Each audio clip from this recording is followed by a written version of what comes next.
வானொலியில் நீங்கள் கேட்டு மகிழ்ந்த தென்கட்சி கோ. சுவாமிநாதன் அவர்களின் இன்று ஒரு தகவல் கதை தொகுப்பினை கேட்கலாம். ஒரு ரயில் வேகமாக போயிட்டு இருக்கு. அது ஒரு ரயில்வே ஸ்டேஷனில் கொஞ்ச நேரம் நின்றுது. அப்போ அதில் ஒரு ஆள் ஏறினார்.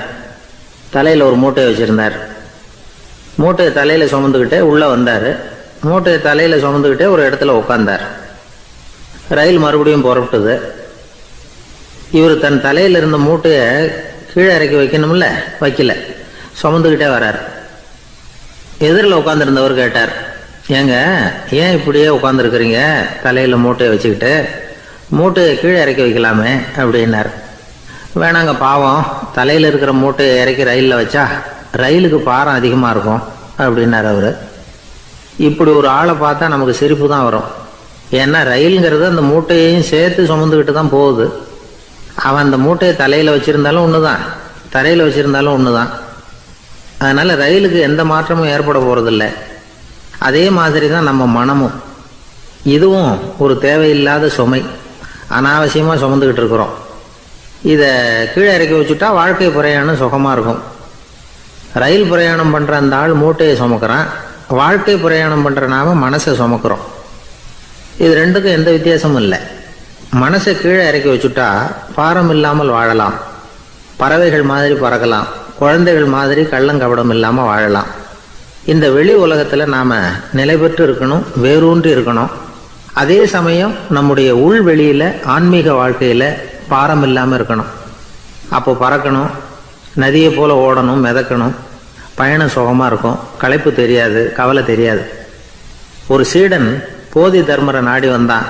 குருவே, நீங்கள் என்ன வெறுமையாக இருக்க சொன்னீங்க, நான் இப்போ மறுபடியும் வெறுமையானவன் ஆகிட்டேன், அதனால் இப்போ என்ன செய்ய சொல்கிறீங்க என்ன அப்படின்னு சொல்லி நின்னான். உடனே அந்த குரு பக்கத்தில் இருந்த ஒரு குச்சியை எடுத்து அவன் தலையில் அடித்து, போய் அந்த வெற்றுத்தன்மையையும் வீசி எறிந்து விட்டு வா அப்படின்னார். நான் இப்போ காலியாக இருக்கிறேன்னு ஒருத்தன் சொல்கிறான்னு வச்சுங்க, அது உண்மை இல்லை. ஏன்னா இன்னமும் அதில் நான்கிற எண்ணம் இருக்குது. எந்த சிந்தனையும் இல்லாமல் இருக்கிறது கடினம்தான். ஆனாலும் மனிதன் அதில் உள்ள நுட்பத்தை புரிஞ்சுக்கிட்டான்னா இவ்வளவு தூரம் தூக்கி சுமந்துக்கிட்டு வந்த அந்த மனதின் முட்டாள்தனத்தை அவனே பார்த்துட்டு சிரிப்பான். இதுதான் பெரியவங்க சொல்லியிருக்கிற ஆலோசனை. நம்மால் ஒருத்தன் தலையில் ஒரு பெரிய மூங்கில் கூடையோடு ரயிலில் உட்காந்தான். கூடை தலையில் இருந்தது, கீழே இறக்கி வைக்கல. எதிரில் இருந்தவர் கேட்டார், ஏங்க எதுக்காக அதை அனாவசியமாக சுமந்துக்கிட்டே இருக்கீங்க, கீழே இறக்கி வைங்களேன்னார். இல்லைங்க, நான் வீட்டை விட்டு புறப்படும் பொழுதே என் பையன் சொல்லிவிட்டான், கூடையை தலையை விட்டு இறக்கக்கூடாதுன்னு அப்படின்னார். அவன் சின்ன பையன், விவரம் இல்லாமல் சொல்லியிருப்பான். இப்போ என்ன நேரில் வந்தால் பார்த்துக்கிட்டு இருக்கிறான், நீங்கள் இறக்கி வைங்கன்னார் அவர். அவன் நேரில் பார்த்துக்கிட்டு இல்லை, இருந்தாலும் நான் இந்த கூடையை கீழே இறக்கி வச்சா அது அவனுக்கு தெரிஞ்சிடும் அப்படின்னாரு இவர். அது எப்படின்னார் அவர். அவன் தனக்கு டிக்கெட் வாங்க வேணாம்னு சொல்லி இப்போ இந்த கூடைக்குள்ளே தான் உட்காந்துருக்கிறான் அப்படின்னார் இவர். ஒரு ஊரில் ஒரு பெரியவர் இருந்தார். அவர் ஒரு குரு. அவர் தொடர்ந்து தியான கூட்டங்கள் நடத்துவார். அந்த கூட்டத்தில் கலந்துக்கிறதுக்காக பல ஊர்களிலிருந்து சீடர்கள் நிறைய பேர் வருவாங்க, போவாங்க. ஒரு நாள் அங்கே கூட்டம் நடந்துக்கிட்டு இருக்குது. அந்த சமயத்தில் சீடர்களில் ஒருத்தன் என்னத்தையும் திருடி விட்டான். மற்ற சீடர்கள் அதை கவனிச்சுட்டாங்க. இவன் ஆப்பிட்டுக்கிட்டான். கூட்டம் முடிஞ்ச பிற்பாடு இவன் திருடின விஷயத்தை அந்த பெரியவர்கிட்ட போய் சொன்னாங்களாம். அவர் கவனத்துக்கு கொண்டுகிட்டு போனாங்க. ஆனால் அவர் இதை காதிலே போட்டுக்கல, கண்டுக்கவே இல்லை. போய் சொன்ன சீடர்களுக்கெல்லாம் ஏமாத்தமாக போயிட்டுது. என்ன இது, இவ்வளவு தூரம் நாம் கண்டுபிடிச்சி போய் சொல்கிறோம், அவர் கண்டுக்கவே மாட்டேங்கிறாரே அப்படின்னு ஒரு மாதிரி ஆயிட்டாங்க. இருந்தாலும் அதை பற்றி ஒன்றுமே சொல்லிக்கல, பேசாமல் இருந்துட்டாங்க. கொஞ்ச நாள் ஆச்சு. அதே ஆள் மறுபடியும் ஒரு திருட்டில் மாட்டிக்கிட்டான். சீடர்கள் மறுபடியும் அந்த குருக்கிட்ட விஷயத்தை சொன்னாங்க. அவர் அப்பவும் வழக்கம் போல் சும்மாவே இருந்துட்டார். இவர் இப்படி இருக்கிறத பார்த்ததும் அந்த சீடர்களுக்கு கோபம் வந்துட்டுது. உடனே அந்த சீடர்கள்லாம் ஒன்று கூடி பேசினாங்களாம். எல்லாருமா சேர்ந்து ஒரு விண்ணப்பம் தயார் பண்ணாங்க. அதை குருநாதர்கிட்ட கொண்டுட்டு போய் கொடுத்தாங்க. அந்த விண்ணப்பத்தில் இவங்க என்ன எழுதியிருக்கிறாங்க தெரியுமா? குருநாதர் அவர்களே, உடனே திருடனவன் மீது சட்ட நடவடிக்கை எடுக்கணும். நீங்கள் அப்படி அவனை இங்கே சேர்க்கக்கூடாது. நீங்கள் சேர்த்தீங்கன்னா நாங்கள் இங்கே இருக்கிறத பற்றி யோசிக்க ஆரம்பிச்சிருவோம். அவனை இந்த மடத்தை விட்டே துரத்தி பண்ணணும். நீங்கள் அவனை வெளியில் அனுப்புங்க, இல்லைன்னா நாங்கள் அத்தனை பேரும் வெளியில் போயிடுறோம். இப்படி தான் அந்த விண்ணப்பத்தில் எழுதியிருக்கிறாங்க. குரு அந்த விண்ணப்பத்தை வாங்கி படித்து பார்த்தார். அதுக்கப்புறம் அதை எழுதின அத்தனை பேரையும் கூப்பிட்டாரு. எல்லாரும் இப்படி வாங்கன்னாரு. வந்தாங்க. இப்படி என் எதிரில் உட்காருங்கன்னார். உட்காந்தாங்க. அப்புறம் சொன்னார், இதை பாருப்பா, நீங்கள் எல்லாரும் புத்திசாலிகள், உங்களுக்கு எது நல்லது எது கெட்டதுங்கிறது நல்லா தெரியும். நீங்கள் மேற்கொண்டு ஏதாவது படிக்கணும்னு நினச்சா வேறு எங்கே வேணும்னாலும் போகலாம், அதுக்கு நான் தடை சொல்ல மாட்டேன். ஆனால் உங்களால் குற்றம் சாட்டப்பட்ட அவன் இருக்கானே, அவன் எப்படின்னா அவனுக்கு எது நல்லது எது கெட்டதுங்கிறதெல்லாம் தெரியாது. அதனால தான் திருடுறான். நீங்கள் சொல்கிறது மாதிரி அவனை அடித்து துரத்தி விடுறோம்னு வச்சுக்கோங்க, அவனுக்கு எப்படி நல்லது கெட்டது தெரியும்? அவனுக்கு அதை யார் சொல்லி கொடுக்கறது? அதனால் இங்கேயே இருக்கட்டும், அதுதான் சரி. இதுக்காக நீங்கள் எல்லாரும் என்னை விட்டுட்டு போனாலும் சரி, அவனை நான் விரட்ட மாட்டேன் அப்படின்னு விட்டாரான். இவ்வளவையும் திருடனை அந்த சீடன் கேட்டுக்கிட்டே இருந்திருக்கான். அவன் கண்களில் கண்ணீர். அப்படியே எழுந்திரிச்சு வந்தான். குரு காலில் விழுந்தான். அவன் கண்ணீரில் அவனது தீமை கழுவப்பட்டது அப்படிம்பாங்க. அதாவது சீடர்களுக்கு அந்த குருவோட பெருமை அப்போ தான் புரிஞ்சுதான்.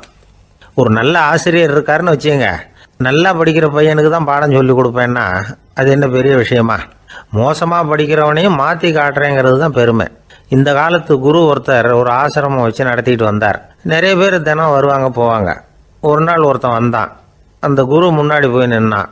ஐயா, என்ன உங்கள் சீடனா ஏற்றுக்கணும்னா. அந்த குரு நிமிர்ந்து பார்த்தார். உன்னுடைய நோக்கம் என்னன்னு கேட்டார். ஐயா, உங்ககிட்ட கொஞ்ச நாள் இருந்தேன்னா நல்ல பழக்க வழக்கங்களை கற்றுக்கலாம், அதுக்கப்புறம் வெளியில் போய் ஒரு நல்ல தொழில் தொடங்கி வாழ்க்கையில் முன்னுக்கு வரணுங்கிறது தான் என்னோட நோக்கம் அப்படின்னா.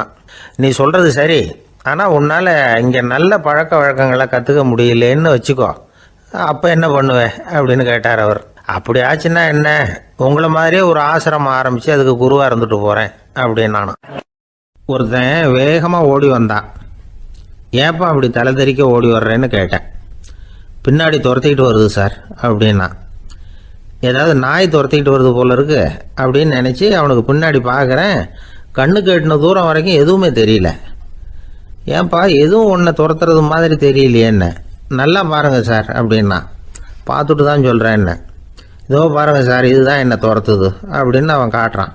அவன் சுட்டி காட்டின இடத்துல பார்த்தா அங்கே அவனுடைய நிழல் தான் தெரியுது. என்னப்பா சொல்கிற அப்படின்னு சொல்லி அவனை சந்தேகமாக பார்த்தேன். அதுக்கப்புறம் தான் அவன் விவரமாக பேசினான்.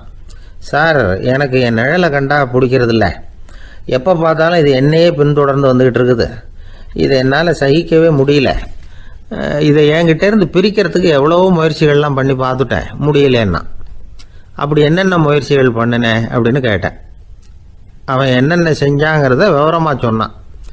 அவன் என்ன பண்ணியிருக்கிறான், ஒரு பெரிய குழியை தோண்டி அதில் தன்னுடைய நிழலை புதைச்சிருவோம் அப்படின்னு முடிவு பண்ணிட்டு மண்வெட்டி எடுத்துக்கிட்டு தோட்டத்து பக்கம் போயிருக்கான். ஆழமாக ஒரு குழியை தோண்டியிருக்கான். குனிஞ்சு பார்க்குறான். அந்த குழிக்குள்ளே தன்னுடைய நிழல் தெரியுது. ஆஹா, இதுதான் சமயம், நிழல் இப்போ குழிக்குள்ளே இருக்குது, மண்ணை போட்டு மூடி விடலாம் அப்படின்னு நினச்சிக்கிட்டு கொஞ்சம் மண்ணை அள்ளி போட்டான். பார்த்தா இப்போ அந்த நிழல் அந்த மண்ணுக்கு மேலே வந்து நிற்கிது. இது ஏதுடா வம்பா போச்சு அப்படின்னு அவசரமாக மண்ணை வாரி போட்டு மூடி பார்க்குறான். குழி பூராவும் மூடி விட்டு பார்க்குறான். மறுபடியும் நிழல் மேலே வந்து உட்காந்துக்கிட்டு இருக்குது. சரி, இதை குழியில் புதைக்க முடியாது அப்படின்னு முடிவு பண்ணிட்டு இதை இங்கேயே இப்படியே விட்டுட்டு ஒரே ஓட்டமாக ஓடி போடுவோம் அப்படின்னு நினச்சி எடுத்தான் ஓட்டம். அது காலை நேரம். இவன் மேற்க நோக்கி ஓடிக்கிட்டு இருக்கிறான். ஓடி ஓடி பார்க்குறான், நிழல் இவனை விட வேகமாக இவனுக்கு முன்னாடி ஓடிக்கிட்டு இருக்கு. சரி, திரும்பி ஓடி பார்ப்போம் அப்படின்னு நினச்சிக்கிட்டு அப்படியே சடார்னு திரும்பி ஓட ஆரம்பித்தான். பார்த்தான், அப்பாடா நிழலை காணலை. கொஞ்சம் தூரம் ஓடி ஒரு இடத்துல நின்று அப்படியே சாவகாசமாக திரும்பி பார்க்குறான். பின்னாடி நின்றுக்கிட்டு இருக்குது நிழல். இப்படி ஓடி வந்து தான் இங்கே நம்ம முன்னாடி நின்று தன்னுடைய அவஸ்தையை சொல்லிகிட்டு இருக்கிறான். இந்த நிழலை துரத்துறது அல்லது வெட்டி விடுறது, இதுக்கு ஏதாவது வழி இருக்கா சொல்லுங்கள் சார் அப்படிங்கிறான். நமக்கு ஒன்றும் புரியல. அந்த நேரம் பார்த்து ஒரு பெரியவர் வந்தார். அவர்கிட்ட யோசனை கேட்டோம், என்ன செய்யலாம்னு. அவர் சொன்னார், இந்த பாருப்பா, நீ அங்கேயும் எங்கேயும் ஓடாத, அப்படியே கீழே படுத்துக்கொண்டார். அது நல்ல உச்சி வேலை. அவன் அப்படியே கீழே படுத்துக்கிட்டான். இப்போ அப்படி இப்படின்னு திரும்பி பார்க்குறான், நிழலை காணலை. அவன் இப்போ தான் நிம்மதியாக இருந்தான். இப்போ அந்த பெரியவர் சொன்னார், எல்லா மனிதர்களுமே இப்படி தான் ஓடிக்கிட்டு இருக்கிறாங்க. நான் எனது அப்படிங்கிற ஆணவம் தான் அவங்கள துரத்திக்கிட்டு இருக்கு. அதை விட்டுட்டு ஓடணும்னு நினச்சாலும் அது முன்னாடி வந்து நிற்கிது. பரம்பொருளை நோக்கி ஓடுறப்போ இந்த ஆணவம் பின்னாடி வந்துவிடுது. பரிபூர்ண சரணாகதிங்கிற நிலையில் அது முழுசுமாக மறைஞ்சுடுது. தன்னை உணர்கிற வேலை அது. அந்த நேரம் மனிதனுக்கு விடுதலை உணர்வு ஏற்படுகிற நேரம் அது. அப்படிப்பட்ட சுதந்திர மனிதர்களாக எல்லாரும் மாறி போயிட்டாங்கன்னா இந்த உலகமே இன்பமயம் அப்படின்னு ஒரு விளக்கம் கொடுத்தார் பெரியவர். நம்மால் ஒருத்தர் வேகமாக ஓடி வந்துக்கிட்டு இருந்தான். ஏன்டா அப்படி ஓடி வர்ற அப்படின்னு கேட்டார் எதிரில் வந்தவர். ஆசை துரத்துது, அதுதான் ஓடி வர்றேன்னா. உனக்கு என்ன ஆசைன்னு கேட்டார். எனக்கு ஒன்றும் ஆசை இல்லைங்க, என்னை எப்படியாவது பிடிச்சுடணும்னு போலீஸ்காரங்களுக்கு ஆசை. அந்த ஆசை இப்போ என்னை துரத்தி பின்னாடி வந்துக்கிட்டு இருக்குது, அதுதான் தப்பிச்சு வந்துக்கிட்டு இருக்கிறேன். குறுக்க நிற்காதீங்க சார், வழியை விடுங்க அப்படின்னு சொல்லிவிட்டு வேகமாக ஓடி மறைஞ்சான். ஒரு ஆள் இருந்தார். அவர் தன்னை ஒரு குருன்னு சொல்லிக்கிட்டார். மௌன குரு, வாயே திறக்கிறதில்ல. அவருக்கு 2 சீடர்கள் உண்டு. இவங்க தான் வர்றவங்க கிட்ட பேசுவாங்க, விளக்கம் கொடுப்பாங்க. ஒரு நாள் இந்த சீடர்கள் 2 பேரும் எங்கேயோ வெளியில் போயிட்டாங்க. அந்த நேரம் பார்த்து ஒருத்தர் அங்கே வந்தார். குரு கிட்ட போனார். குருவே, புத்தர்னா என்னன்னு கேட்டார். குருவுக்கு ஒன்றும் புரியல. அவர் உண்மையான குருவாக இருந்தாவில் புரியும். அவர் திருன்னு முழிக்க ஆரம்பிச்சிட்டார். இந்த நேரம் பார்த்து இந்த சீடர்களும் எங்கேயோ போயிட்டாங்களே, என்ன பண்ணுறது, உதவிக்கு யாராவது கிடைக்க மாட்டாங்களா அப்படின்னு அப்படியே சுற்றி பார்க்குறார். அங்கங்கே பார்க்குறார். வந்தவர் இதை கவனித்தார். ஏதோ புரிஞ்சுக்கிட்ட ஒரு மாதிரி அடுத்த கேள்வி கேட்டார். தர்மம்னா என்ன சுவாமின்னார். குருவுக்கு ரொம்ப சங்கடமாக போச்சு. நம்ம நிலைமை இப்படி ஆகிட்டுதே, இக்கட்டில் மாட்டிக்கிட்டோமே அப்படின்னு நினச்சபடியே விட்டத்தை பார்த்தார். அப்புறம் குனிஞ்சு தரையை பார்த்தார். அப்படியே உட்காந்துக்கிட்டார். வந்தவர் உடனே அடுத்த கேள்விக்கு போயிட்டார். தியானம்னா என்ன சுவாமின்னார். பாவம் என்ன பண்ணுவார் அந்த குரு, பேசாமல் கண்ணை கெட்டியாக மூடிக்கிட்டார். இது ஏதுடா வம்பா போச்சுன்னு. இவர் இப்படி பண்ணால் கூட வந்தவர் சளைக்கல. இன்னொரு கேள்வியும் கேட்டார். ஆசீர்வாதம்னா என்ன அப்படின்னார். இவர் பார்த்தார். இப்படியே போனால் இவர் கேள்வி கேட்குறத நிறுத்த மாட்டார் அப்படின்னு நினச்சிக்கிட்டு எனக்கு ஒன்றுமே தெரியாதுங்கிற பாவனையில் 2 கையையும் விரித்து காட்டினார். வந்தவர் முகத்தில் மகிழ்ச்சி, மன நிறைவு, ஏதோ எல்லாம் புரிஞ்சுக்கிட்ட ஒரு மாதிரி அங்கேருந்து புறப்பட்டு போனார்.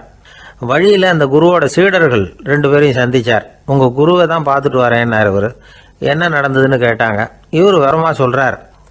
உங்கள் குரு எவ்வளவு பெரிய ஞானி தெரியுமா? புத்தர்னா என்னன்னு கேட்டேன். அதுக்கு அவர் அப்படியும் இப்படியும் பார்த்தார். அதுக்கு என்ன அர்த்தம் தெரியுமா? மக்கள் புத்தரை அங்கேயும் இங்கேயும் தேடுறாங்க. உண்மையில் அவர் அங்கேயும் இங்கேயும் தேடி கண்டுபிடிக்க முடியாது அப்படிங்கிறத அவர் செய்கை மூலம் உணர்த்தினார். அதுக்கப்புறம் தர்மம்னா என்னன்னு கேட்டேன். அவர் மேலேயும் கீழையும் பார்த்து தர்மம் சமமானது, அதில் உயர்வு தாழ்வு இல்லைங்கிறத உணர்த்தினார். அதுக்கப்புறம் தியானம்னா என்னன்னு கேட்டேன். கண்ணை மூடிக்கிட்டார். கண்ணை மூடி காணுகிற அற்புதம் அது அப்படிங்கிறத புரிஞ்சுக்கிட்டேன்.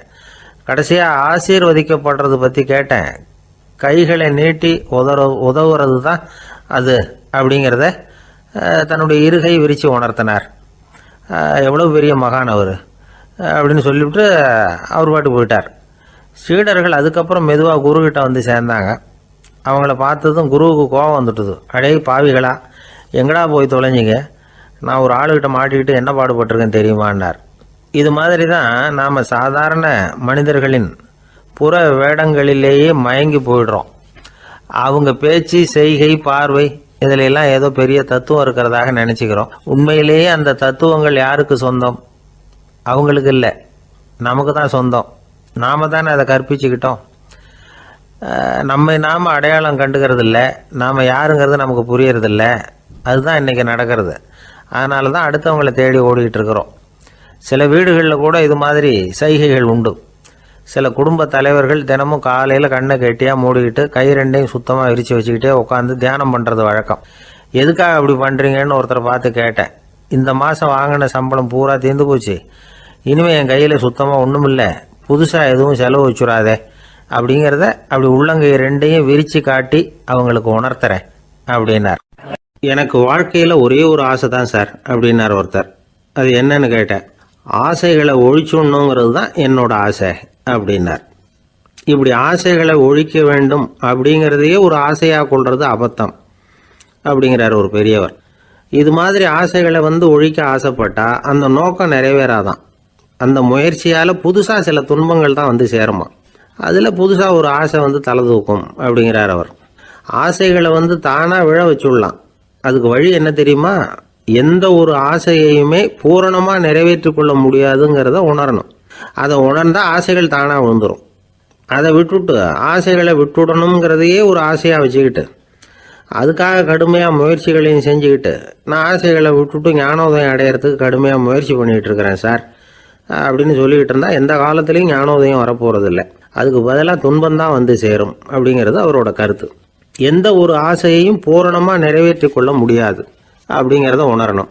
ஒரு ராஜா, அவர் மனசில் அமைதி இல்லை, எப்பவும் கஷ்டப்பட்டுக்கிட்டே இருந்தார். இந்த துன்பத்தை போக்குறதுக்கு பல வழிகளில் என்னென்னமோ முயற்சியெல்லாம் பண்ணி பார்த்தார், ஒன்றும் சரியாக வரல. கடைசியாக ஒரு காரியம் பண்ணார். அதாவது ஒரு வேதாந்தியை தேடிட்டு போனார். அவரை பார்த்து கேட்டார், ஐயா, என்னுடைய துன்பங்கள்லேருந்து நான் வந்து விடுபடணும், அதுக்கு சுலபமாக ஏதாவது ஒரு வழி இருந்தால் சொல்லுங்களேன் அப்படின்னு கேட்டுக்கிட்டார். அதுக்கு அந்த வேதாந்தி சொன்னார், அதுக்கு ஒரு வழி சொல்கிறேன், அது மாதிரி செய். அதாவது உன்னுடைய ராஜ்யத்துக்குள்ள போதுங்கிற மனசோட வாழுற ஒருத்தனை கண்டுபிடிக்கணும். அப்படி கண்டுபிடிச்சி அவனுடைய சட்டையை வாங்கி நீ போட்டுக்கணும்.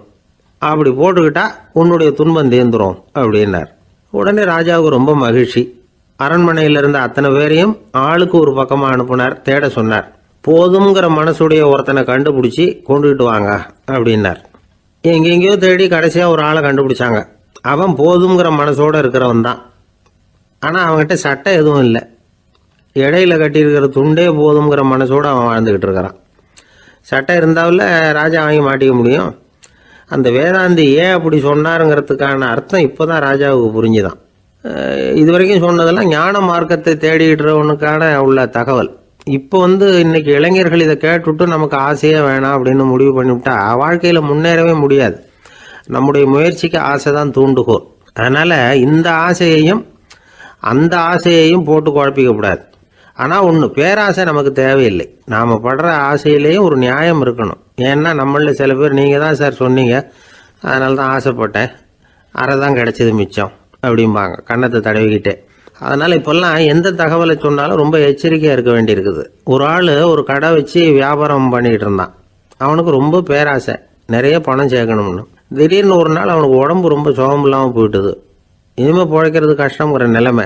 மரணப்படுகையில் இருக்கிறான். சொந்தக்காரங்கள்லாம் சுற்றி உட்காந்துருக்குறாங்க. இவன் மெதுவாக கண்ணை திறந்து பார்க்குறான். என் வீட்டுக்காரி எங்கேன்னா, இதோ இருக்கேன் அப்படின்னாங்க அந்த அம்மா. பசங்கள்லாம் எங்கேங்கிறான். இதோ பக்கத்தில் தான் நின்றுட்டு இருக்கிறோங்கிறாங்க. பொண்ணுங்க எங்கேங்கிறான். எல்லாம் இங்கே தான் இருக்கிறோம் அப்படிங்கிறாங்க. எல்லாம் இங்கே தான் பக்கத்தில் தான் இருக்கோம், நீங்கள் கவலைப்படாதீங்கன்னு சொல்கிறாங்க எல்லாம். அவன் மெதுவாக கஷ்டப்பட்டு வாயை திறந்து, அட பாவிங்களா, எல்லாரும் இங்கே இருந்தால் அங்கே கடையை யார் கவனிக்கிறது அப்படின்னானா. ஒரு ஏரி ஓரமாக 2 பசங்க நடந்து போய்கிட்டு இருக்கிறாங்க. அதில் ஒருத்தன் பணக்கார வீட்டு பையன், இன்னொருத்தன் ஏழை. இவங்க 2 பேரும் போய்கிட்டு இருக்கிறாங்க. வழியில் ஒரு இடத்துல ஒரு ஜோடி செருப்பு இவங்க கண்ணில் படுது. ஒரு விவசாயி அந்த செருப்பை அங்கே விட்டுட்டு பக்கத்தில் இருந்த ஏரியில் கை காலை கழுவிட்டு இருக்கிறார். உடனே அந்த பணக்கார பையனுக்கு ஒரு ஐடியா. அவன் சொன்னானா, டேய், இப்போ ஒரு வேடிக்கை செய்யலாம். அந்த செருப்பு 2ஐயும் தூக்கி எட்டத்தில் வீசி எறிஞ்சிருவோம்.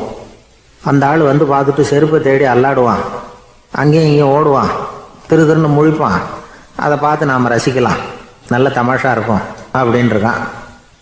இப்படி சொல்லிவிட்டு அந்த செருப்புகளை தூக்கத்துக்கு போனானா. கொஞ்சம் பொறு அப்படின்னானா அந்த ஏழை பையன். ஏன்னு கேட்டிருக்கான் அவன். இப்போ அந்த ஏழை பையன் சொன்னானா, நீ சொல்கிறது ஒன்றும் வேடிக்கை கிடையாது.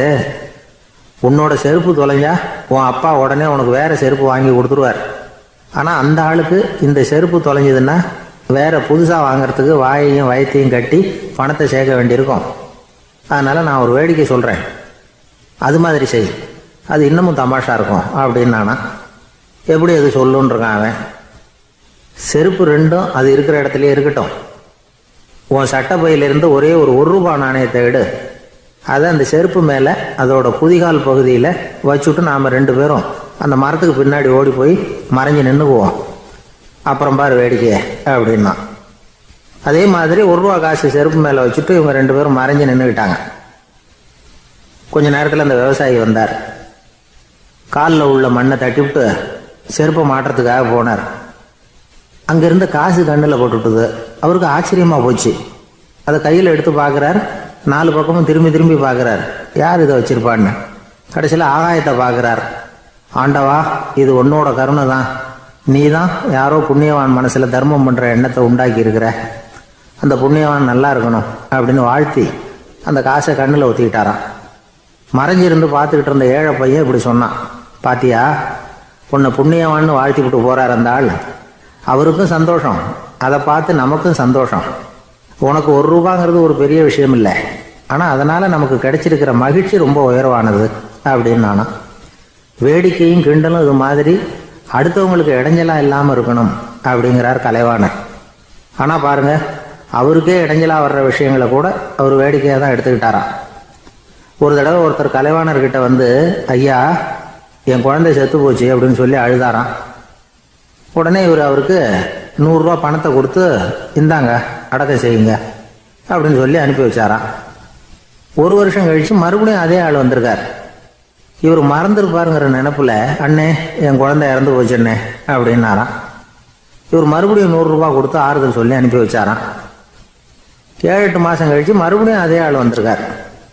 அவர் வாயை திறக்கிறதுக்கு முன்னாடியே இவர் 100 ரூபாய் அவர் கையில வச்சு, போன 2 தடவை தான் குழந்தை செத்து போச்சு, இந்த தடவையாவது அதை சாகாம காப்பாத்தி விடு அப்படின்னு சொல்லி அனுப்பி வச்சாராம். அதுக்கப்புறம் அந்த ஆள் வர்றதே இல்லையா. ஜப்பானில் உள்ள ஒரு புத்த விகாரை, அங்கே ஒரு வயசான பௌத்த குரு தங்கியிருக்கிறார்.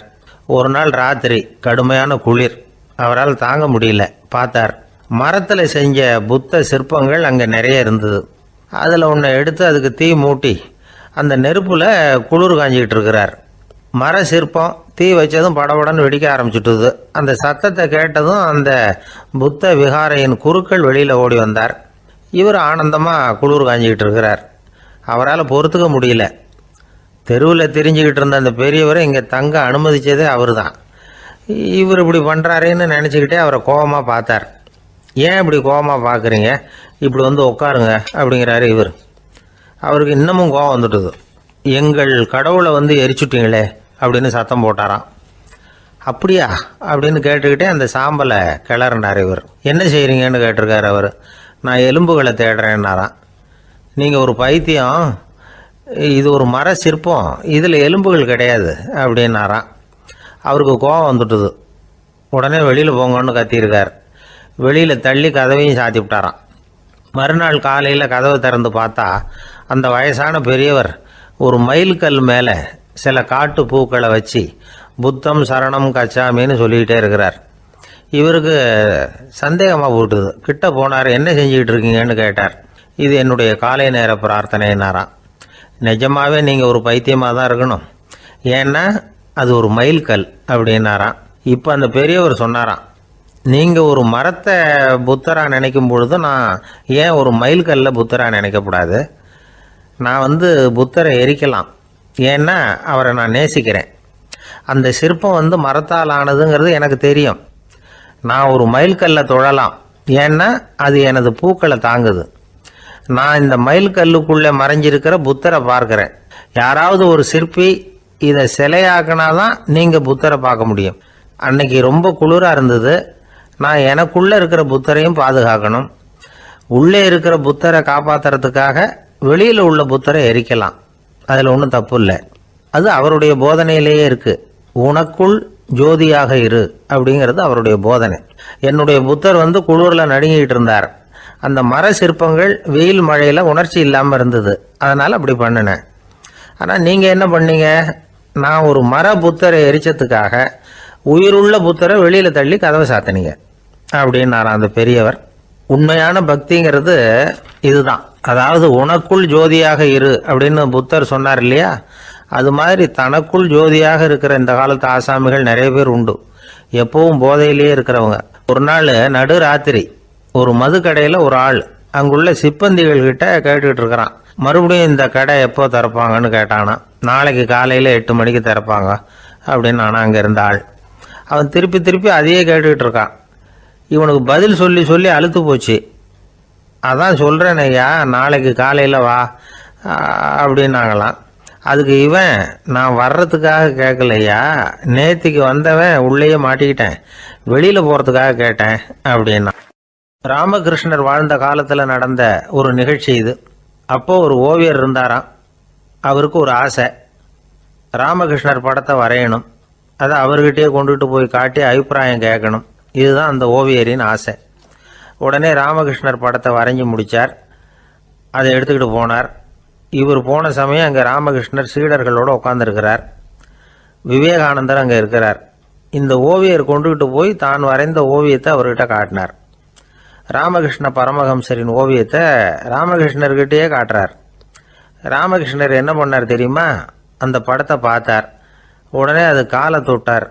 குருதேவருடைய இந்த செயல் சீடர்களுக்கு ரொம்ப வியப்பை உண்டு பண்ணிச்சு. சில பேர் மனசுக்குள்ளேயே ரொம்ப குழம்பி போக ஆரம்பிச்சிட்டாங்க. என்ன இப்படி பண்ணுறாருன்னு. என்ன இது அவரோட படம், அவரே அவரோட படத்தின் காலை தொடுறார் அப்படின்னு யோசிச்சாங்க. சில பேர் ஒன்றும் புரியாமல் ஒருத்தர் பார்த்து சிரிச்சுக்கிட்டாங்க. அந்த இடத்துல சீடர்கள் மட்டும் இல்லை, சீடர் அல்லாத பல பேர் இருந்தாங்க. தன்னுடைய காலை தானே தொடர இவருடைய செயல் பற்றி என்ன நினைக்கிறது அப்படின்னு அவங்களும் குழம்பி போய் நிற்கிறாங்க. அந்த படத்தை வரைஞ்சி அவர்கிட்ட காட்டின அந்த ஓவியருக்கும் அதிர்ச்சி. இருந்தாலும் அவர் சீடர் கிடையாது. அதனால் கொஞ்சம் துணிச்சலை வர வச்சுக்கிட்டு கேட்டார், என்னங்க இது? என்னால் என்னுடைய கண்களையே நம்ப முடியல. இது உங்கள் சொந்த உருவப்படம், நீங்கள் உங்கள் சொந்த கால்களையே தொடுறீங்க. இது எங்களுக்கு கொஞ்சம் சங்கடமாக இருக்குதே அப்படின்னார். ராமகிருஷ்ணரின் கண்களில் ஆனந்த கண்ணீர் வழிஞ்சுதான். அவர் சொன்னாராம், இது என்னோட படம்ங்கிறது எனக்கு தெரியும், ஆனால் இது என்னோட படம்ங்கிறதுனால நான் இதோட காலை தொடலை. நீ என்னுடைய சமாதி நிலையை இந்த படத்தில் படம் பிடிச்சி காட்டியிருக்கிற, அதனால் அதோட காலை தொடறேன். சமாதி நிலையில் யார் இருந்தாலும், அது என்னுடைய படமாக இருந்தாலும் சரி அல்லது வேற யாருடைய படமாக இருந்தாலும் சரி, படம் யாருதுங்கிறது முக்கியம் இல்லை. இதில் எது முக்கியம்னா அது தன்னை உணர்ந்த ஒரு உணர்நிலையின் படம். அப்படி இருக்கிறப்போ அதோட காலை நான் தொடணும். அதுக்கு நீங்கள் எல்லாரும் ஏன் சங்கடப்படுறீங்கன்னு எனக்கு தெரியல அப்படின்னாராம். இப்போ தான் அங்கேருந்து சீடர்களுக்கும் மற்றவங்களுக்கும் விவரம் புரிஞ்சுதான். இதுக்கு முன்னாடி யாரும் செய்யாததை இவர் செஞ்சிருக்கிறார், ஆனால் அவருடைய காரணம் ரொம்ப நியாயமானது அப்படிங்கிறத உணர்ந்தாங்களாம். இதுவரைக்கும் ஆன்மீகத்தில் சமாதி நிலை, அதாவது தன்னை உணர்ந்த நிலை பற்றி புரிஞ்சுக்கிட்டோம். இல்லறத்தில் ஏற்படக்கூடிய சமாதி நிலை பற்றி உங்களுக்கு தெரியுமா? ஒரு அம்மா டாக்டர்கிட்ட வந்து சொன்னாங்களாம், டாக்டர், என் வீட்டுக்காரருக்கு உடம்புல ஏதோ கோளாறுன்னு நினைக்கிறேன். நான் எவ்வளவு நேரம் பேசினாலும் காதில் விழாதது மாதிரி உட்கார்ந்துருக்கிறார் அப்படின்னு ஆகலாம். அதுக்கு அந்த டாக்டர் சொன்னாராம், அம்மா, அது உடம்பு கோளாறு இல்லை, அது ஒரு பெரிய திறமை அப்படின்னாராம். எனக்கு தெரிஞ்ச ஒருத்தர் இருக்கார். அவர் ஒரு பெரிய காவல்துறை அதிகாரி, ரொம்ப கண்டிப்பானவர். அவரை கண்டாவே எல்லாரும் பயப்படுவாங்க. அப்படிப்பட்டவர் வீட்டுக்கு போனால் அப்படியே அடியோடு மாறிடுவார். அங்கே போய் பார்த்தீங்கன்னா குழந்தையாக அவர் விளையாடிக்கிட்டு இருப்பார். அலுவலக சமயத்தில் பார்த்தீங்கன்னா குதிரை முதுகில் அவர் உட்காந்துருப்பார். வீட்டில் பார்த்தீங்கன்னா அவர் முதுகில் குழந்தை உட்காந்துருக்கும். அவர் குதிரை மாதிரி போயிட்டு இருப்பார். இது எப்படிங்க முடியுது உங்களால் அப்படின்னு கேட்டாங்க. அது ஒன்றும் இல்லை, இங்கே வீட்டுக்கு வந்த உடனே என்னோட மனசை தனியாக எடுத்து வச்சிருவேன் அப்படின்னார். அது என்னங்க உங்கள் சட்டப்பயிலியாக இருக்குது மனசு, அது தனியாக எடுத்து வைக்கிறதுக்கு அப்படின்னு கேட்டாங்க. அப்படி இல்லைங்க, இது ஒரு பயிற்சி, மனப்பயிற்சி, அவ்வளவுதான் அப்படின்னார். இப்படி சமயம் பார்த்து மனசை தனியாக வச்சுவிட தெரிஞ்சவங்க வாழ்க்கையில் எப்பவும் உற்சாகமாக இருப்பாங்க அப்படிங்கிறது பெரியவங்க கருத்து. ஒரு டாக்டர் ஆஸ்பத்திரியில் இருக்கிற வரைக்கும் டாக்டராக இருக்கலாம். அவர் மனைவிகிட்டையும் அவர் டாக்டராக இருக்க வேண்டிய அவசியம் இல்லை. ஒரு வக்கீல் வந்து கோர்ட்டில் இருக்கிற வரைக்கும் வக்கீலாக இருக்கலாம். வீட்டுக்கு வந்ததுக்கு அப்புறமும் வக்கீலாக இருக்க வேண்டிய அவசியம் கிடையாது. வீட்டில் வந்து குழந்தைகள்கிட்ட விளையாடும் பொழுதும் அதுகள்கிட்ட ஃபீஸு கேட்டுக்கிட்டு இருக்கக்கூடாது. நாம் எப்படி இருக்கணும்னு பெரியவங்க சொல்கிறாங்கன்னா, மனசோட சேரக்கூடாதான். அப்படி சேராமல் வாழ்க்கையை கவனிக்கணுமா. மனசை அப்படியே தனியாக எடுத்து பக்கத்தில் வச்சுடணும். அப்படின்னா அதை அப்படியே தூக்கி எறிஞ்சுடு அப்படின்னு அர்த்தம் இல்லை. ஏன்னா மனசுங்கிறது நமக்கு உபயோகப்படக்கூடிய ஒன்று தான். எப்போ அது தேவையோ அப்பப்போ எடுத்து உபயோகப்படுத்திக்கணும். தேவைப்படுறப்போ எடுத்து கண்ணாடியை மாட்டிக்கிறோம்ல, படிக்கும் பொழுது கண்ணாடி தேவைப்படுது, எடுத்து மாட்டிக்கிறோம் இல்லையா? அது மாதிரி கணக்கு போடுறதுக்கு மனசு தேவை.